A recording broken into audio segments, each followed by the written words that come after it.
अस्सलाम वालेकुम नाज़रीन। सर्दी का कहर ज़्यादा होने की वजह से हमारे पास बहुत सारे भाई बहनों के ऐसे ऐसे मैसेज आते हैं, ऐसे ऐसे सवाल आते हैं कि सुनकर हैरान रह जाएं। एक भाई का मैसेज आता है, वो कहते हैं कि भाई सर्दी बहुत ज़्यादा हो रही है, तो क्यों ना अगर घर में ही तयम्मुम करके कमरे के अंदर ही नमाज़ पढ़ ली जाए तो कैसा रहेगा।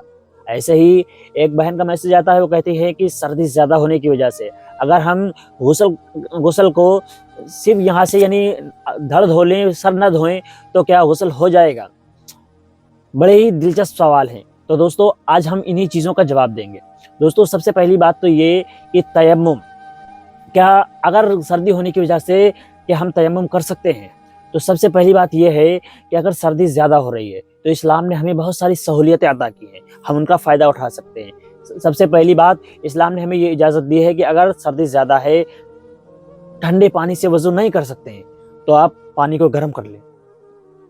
और इसके बावजूद फिर भी आपको अगर सर्दी लग रही है, पानी गर्म होने के बावजूद आप चाहते हैं कि और ज़्यादा सहूलियतें, तो इस्लाम ने हमें एक और सहूलियत अता की है कि अगर हम इस्लाम ने हमें एक और सहूलियत अता की है, अगर हम लेदर वाले मोज़े वगैरह पहने हों, जिसको खुफ़ैन बोलते हैं, वो इस्तेमाल करते हैं, वो वज़ू करने के बाद आप एक मरतबा अगर वज़ू करने के बाद उसको पहन लेते हैं तो 24 घंटे तक आपको पैर धोने की ज़रूरत नहीं पड़ेगी। आप उस पर मसा कर लें, ये काफ़ी है। इस्लाम ने हमें ये सहूलियतें दी हैं।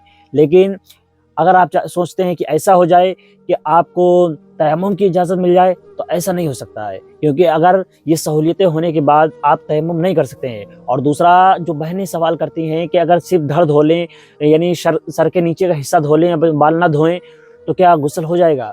तो उनके लिए ये बात है कि अगर आप पर गुस्ल वाजिब हो गया या फ़र्ज़ हो गया है, तो आपको पूरा बदन ही धोना पड़ेगा।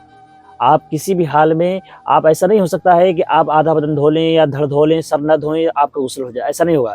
क्योंकि गुस्ल के जो फ़राइज़ हैं, 3 फ़राइज़ हैं। नंबर 1, मुँह भर के कुल्ली करना। नंबर 2, नाक की नरम हड्डी तक पानी पहुँचाना। और नंबर 3, पूरे बदन पर पानी बहाना है, यानी सारे बदन पर, सर से लेकर पैरों तक। अब ज़ाहिर सी बात है, अगर एक बाल के बराबर भी सूखा रहने पर गुस्ल नहीं होगा, तो ज़ाहिर सी बात है जब सर ही पूरा छोड़ देंगे, पूरे के पूरे बाल नहीं भीगेंगे, तो आपका गुस्ल कैसे होगा। तो इसलिए हमें चाहिए कि जब भी अगर गुस्ल वाजिब हो गया या गुस्ल फ़र्ज़ हो गया, तो हमें पूरी तरह से ही नहाना पड़ेगा, कि चाहे ठंडी कितनी ही ज़्यादा क्यों ना हो। अगर ठंड ज़्यादा है तो आप पानी को गर्म कर लें। इस्लाम ने हमें ये सहूलियत अता की है। हाँ, तयम्मुम उन लोगों के लिए है जिनकी डॉक्टर वगैरह ने, या जिनके लिए डॉक्टर ने ये कह दिया हो कि आप अगर पानी का इस्तेमाल करेंगे, यानी पानी के इस्तेमाल से आपकी तबीयत बहुत ज़्यादा ख़राब हो जाएगी, मर्द बढ़ने का अंदेशा है, इस सूरत में आप तयम्मुम कर सकते हैं। लेकिन ये भी उन लोगों के लिए है जिनको डॉक्टर ने बोला हो। अगर आपको डॉक्टर ने नहीं बोला तो आप तयम्मुम नहीं कर सकते हैं।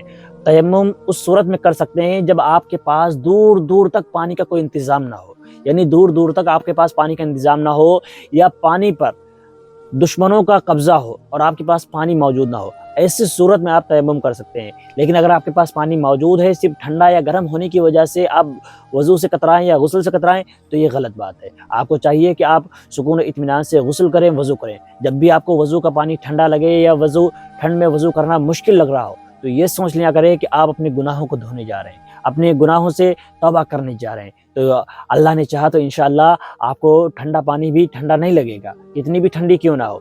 जब आप सोचेंगे, जब हमारे दिलों में अल्लाह से मोहब्बत होगी, तो हमें ठंडा पानी भी ठंडा नहीं लगेगा इंशाअल्लाह। दोस्तों मिलते हैं अगली वीडियो में।